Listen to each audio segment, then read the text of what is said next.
Levels बताता हूँ। Stock है टाटा मोटर्स। एक्चुअली 950 952 ये रेंज में 3 मल्टीपल स्विंग हाई को ब्रेक किया है, तो आपको 949 का स्टॉप लॉस लेना है। अभी 960 थोड़ा सा बढ़ गया है। इनफैक्ट मैंने जब मेरे रडार पर आया था तो 955 के आसपास का भाव था।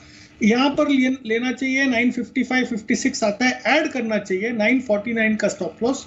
पहला टारगेट 990, दूसरा टारगेट 1020, और ये जो दो टारगेट्स हैं 2 से 3 दिन के व्यू से 3 दिन में 1020 आना चाहिए।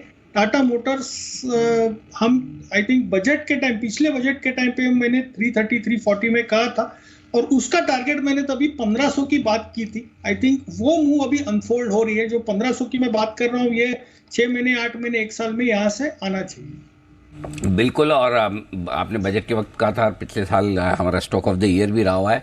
पिछले साल ही डबल हुआ, 300 रुपये से 600, और उसके बाद भी अभी कहीं रुकने का नाम नहीं ले रहा है। हमारे टारगेट यहाँ से भी 2000 के हैं।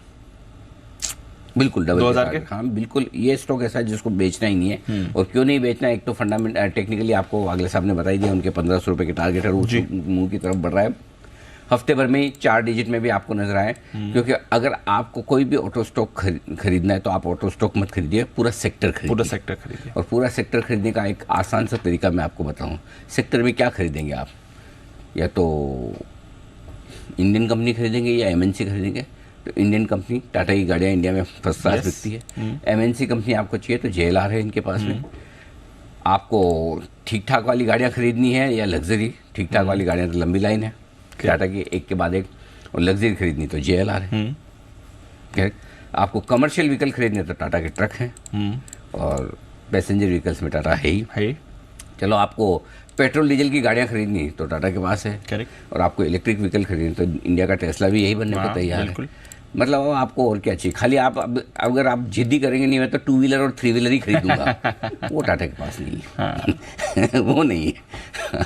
वो फिर आपके लिए ऑर्डर देके बनवाना पड़ेगा। बाकी सब कुछ एक कंपनी में पूरा सेक्टर है।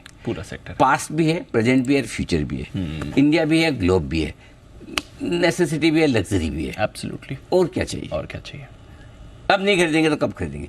चोपड़ा साहब इस पे विशेष टिप्पणी देना चाहते हैं। जी चोपड़ा साहब।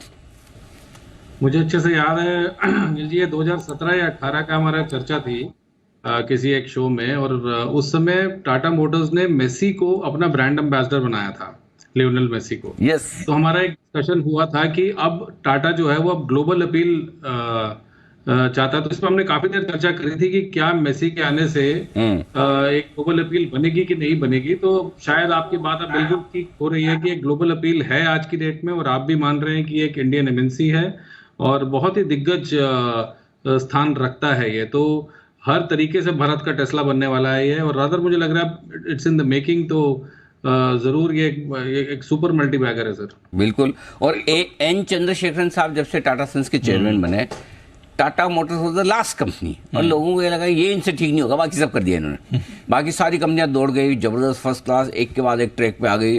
Tata consumer, Tata chemical, TCS, ये और टीसीएस तो खैर पहले से थी। खाली एक टाटा मोटर्स से उनसे लग रहा था कि यार इनका क्या होगा, क्या वक्त लगा।